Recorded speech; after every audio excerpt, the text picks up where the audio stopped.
Morning, Coach. How are you? Good morning.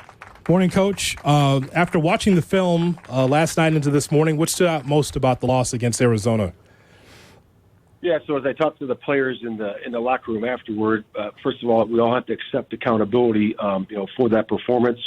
We have to take a hard, critical look at that, and we did that on the plane, and we're doing that process right now. The players will be in here around 11 o'clock today. So, and after watching the tape, to me, it's just about making sure that we have, holding to our standards, make sure we're doing a good job in terms of hanging together, staying connected, and we have to find answers for the things we need to improve. And to me, last night was more about establishing a run game on offense and stopping the run on defense. And we got to make sure that we are pay attention to those details. And to me, that's all starts right there. Coach, I was, as I'm sure you were, disappointed that the team looked so flat. Do you feel like there was a hangover effect from last Sunday's horrific way to lose a football game, and then all the stuff that followed after that, where whether it was DJ or Cole or whoever speaking out, that you closed ranks, you had a closed practice, and you were hoping that maybe culture carries you through? Did you feel let down by the hangover effect, or that played no role?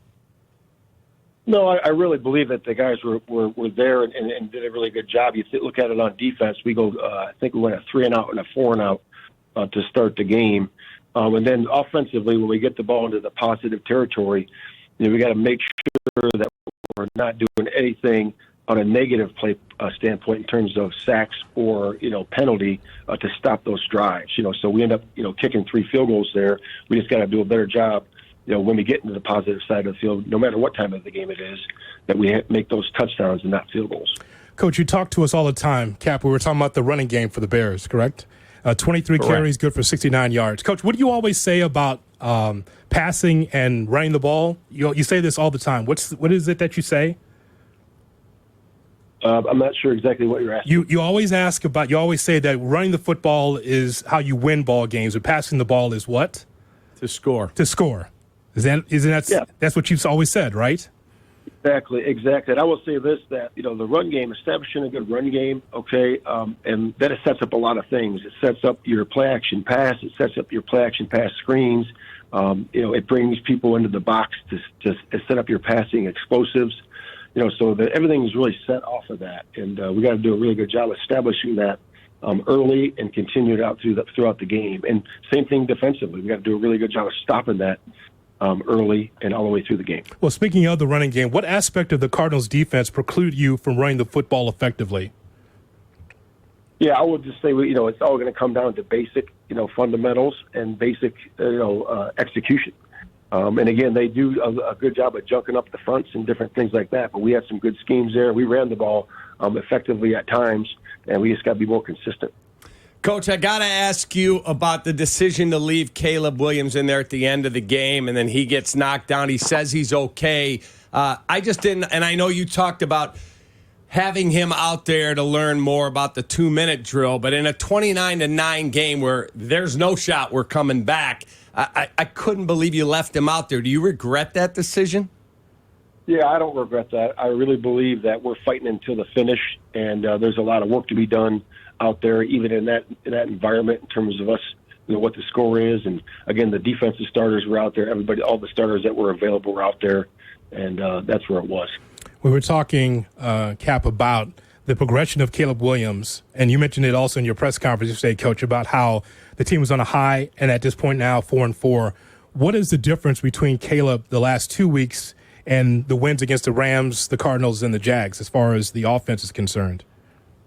Yeah, again, that's where we're finding answers. We got to find answers. So it's never linear. Obviously we're on a upward trajectory there in 3 weeks in a row.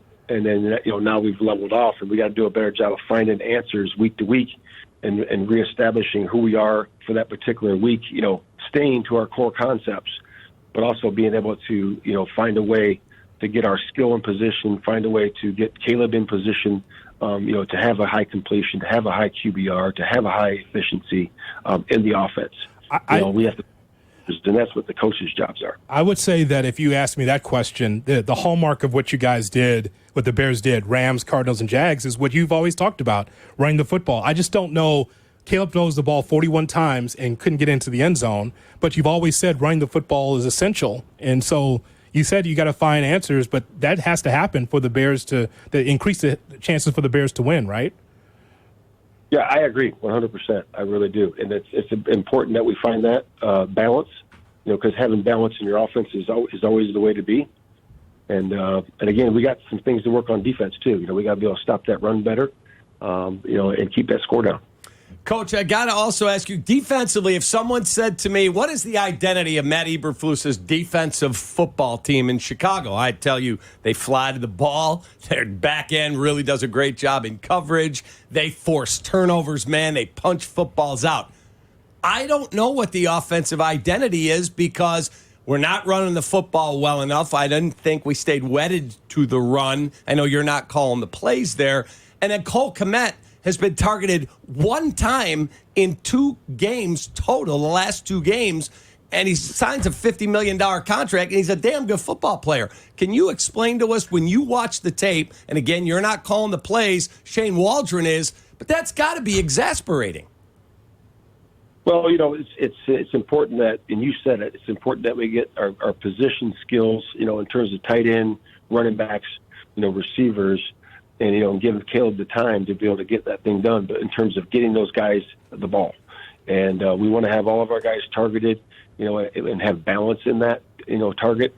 But again, it's not always going to be that way. But for sure, getting the backs and the tight ends involved, in the run and the pass game is always a early starting block. Matt Eberflus is the head coach for the Chicago Bears. He's with us on the Kap and J Morning Show on ESPN 1000 and streaming on the ESPN Chicago app. You mentioned at halftime that it was an error on your part regarding the play call for the DeMarcado 53-yard run. Could you explain that play and what you wanted out of that play? Yeah, it was third and 5 right there, and they were still out of the kick zone. They still had their timeouts, and really I was trying to set them back there so they had to force the punt. And I called a pass pressure, and again, I could have called a better call there. I said that, so that's on me. And, that's we just got to be better there. Coach, and I know you've been up all night watching that tape and flying back from Arizona. Would you say that this is, look, year one, you didn't have a chance. The team won 3 games. You had no talent. But now that we're in this position, is this team right now going into this New England game in crisis? Because from my seat, this is the biggest crisis you've had to face with your football team. Agree or disagree? No, I would disagree with that. I would say that we are where we are right now. So we're 4-4. Everything's ahead of us. We have the men in the building to get this job done. We have to stay connected. We have to adjust. We got to adapt, and we got to overcome this adversity. And the only way to do that is to do it together. Again, we're going to find answers. We're going to go through that, have a plan for the players, have a plan for our football team. We're going to practice that plan, and then we're going to work to this week and execute that plan on Sunday. Coach, what's the latest on the injuries? Yeah, so I don't have updates right now because the guys aren't in until 11 or so. But again, all I have is what I said last night with Smitty in terms of, all the guys that are there. We said a couple guys there at the presser, but I don't have any other answers right now. All right, and then tomorrow is the trade deadline, Coach. Do you expect, the last 2 years we've seen Chase Claypool, that didn't work, but Montez Sweat was a home run addition. Do you expect whether there's somebody being traded away or people coming in? Yeah, so we're working with Ryan with that right now, and again, we'll see where it goes. There could be something that could be quiet. We'll see where it goes from there. Coach, you know that when you had the deadline, doesn't mean you have to trade people, but of course you like to have some additions. It worked with Montez Sweat, Cap, and when he came here, I just think that the mood changed for the defense. No question. So I'm hoping you get an offensive lineman, to be honest with you, because of all the injuries you're dealing with. You may like your players, Coach, but always at 4-4, you want to be able to look at upgrades. You wouldn't mind an upgrade here or there just to solidify your ball club for the stretch run, correct? We're always looking, at everything to improve our roster. We always do that. That's the job that we're in. But again, we love our players. We got the guys that we need to get this done and to get through this adversity. And so we're just going to stay connected, and we got the right guys. All right, Coach, we got to keep this kid healthy. Caleb, we got to keep him protected, man. Yes, I agree 100%. Yep, we got to keep him protected and let him do his job. Tyreek Stevenson, by the way, pressing the service in the end of the first quarter. How do you think he played? Because he's there on the sidelines, he's listening to your calls, and then came in and made some good plays.